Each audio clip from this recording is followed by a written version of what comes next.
জঙ্গলের সবচেয়ে ভয়ঙ্কর বাঘ এবং এক বুদ্ধিমান গরু।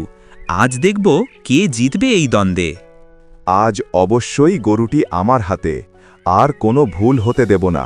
সে যতই বুদ্ধিমান হোক না কেন, আজকে তাকে ধরব। হায় রে, বাঘটা আমার দিকে তাকিয়ে আছে। তবে আমি বুদ্ধিমত্তা ব্যবহার করব। আজ তাকে এমন শিক্ষা দেব যে সে ভুলতে পারবে না।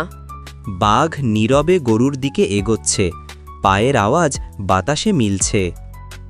ধীরে ধীরে, আর কোনো শব্দ নয়। আজ আমি নিশ্চিতভাবে ধরব, সে যেন 1 সেকেন্ডও পালাতে না পারে। প্রথমে শান্ত থাকতে হবে, তারপর সময় মতো চাল চালাবো। আজ বুদ্ধিমত্তা দিয়ে বাঘকে হারাবো। বাঘ গরুকে ধরতে যাওয়ার সাথে সাথে গরু দৌড়ে চলে যায় পাশের বনে। আজকেও এই গরুকে আমি ধরতে পারলাম না, কিন্তু কবি বলেছেন, একবার না পারিলে দেখো শতবার। এই গরুকে আমি খাবই খাবো। আজকে যা বাঁচার বেঁচে গেছি, কিন্তু আর না। এভাবে আর কতদিন? এই বাঘের কারণে আমি ঠিক মতো খেতে পারছি না।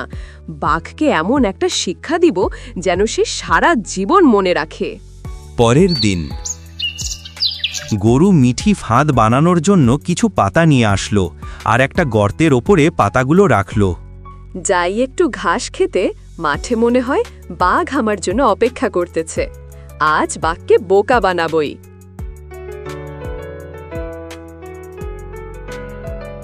কি ব্যাপার, আজকে এখনো গরু ঘাস খেতে আসলো না কেন? এই তো গরু আসতেছে, আজ তাকে খাবই খাবো। বাঘ চুপি চুপি গরুর দিকে এগিয়ে যায়, কিন্তু গরু এবারও পালিয়ে যায়।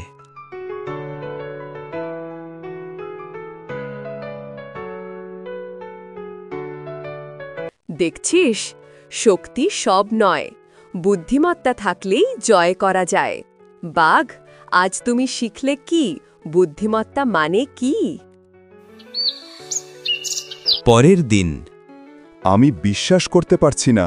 কিভাবে আমি এত শক্তিশালী, আর তবুও ও এই গরু আমাকে হারালো?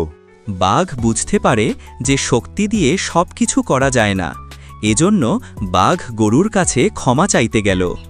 আজ থেকে আমি কেবল শক্তি ব্যবহার করব না, বুদ্ধি শিখব, কৌশল শিখব। এখন বুঝতে পারলাম, সব জয় করার জন্য শুধু শক্তি যথেষ্ট নয়। ঠিক আছে বাঘ, এবার তুমি সত্যিই বুঝলে, জঙ্গলে বুদ্ধি ও শক্তি দুটোই গুরুত্বপূর্ণ, তবে বুদ্ধিমত্তা সবচেয়ে বড়। সকল প্রাণী গরুর বুদ্ধিমত্তা দেখে খুশি। বানর মিঠু, দেখলাম গরু কত বুদ্ধিমান। আজ সত্যি অবাক হলাম। বাঘও এখন থেকে সাবধান হবে। বুদ্ধি সবসময় শক্তির চেয়ে বড়। সত্যি, আজ আমি শিখলাম, আর কখনো শুধুই শক্তি দিয়ে কাউকে ভয় দেখাবো না। বুদ্ধিমত্তা সবসময় শক্তির চেয়ে বড়। ধৈর্য ও কৌশল থাকলেই সব সমস্যার সমাধান সম্ভব। সিংহ রাজা মশাই গেছিলেন কিছুদিনের জন্য তার খালার বাসায় বেড়াতে। সিংহ রাজা আজকে ফিরে আসলেন। কি ব্যাপার, কেমন আছো তোমরা সবাই? আর জঙ্গলের সবাই একসাথে, সবাইকে একসাথে দেখে ভালো লাগতেছে। একটা খুশির সংবাদ আছে বন্ধুরা। তাই নাকি? তাড়াতাড়ি বলেন রাজামশাই, আমার তো মন ছটপট করতেছে শোনার জন্য। এই খুশির সংবাদ তাদের জন্য যারা ভিডিও লাইক, কমেন্ট ও চ্যানেল সাবস্ক্রাইব করবে।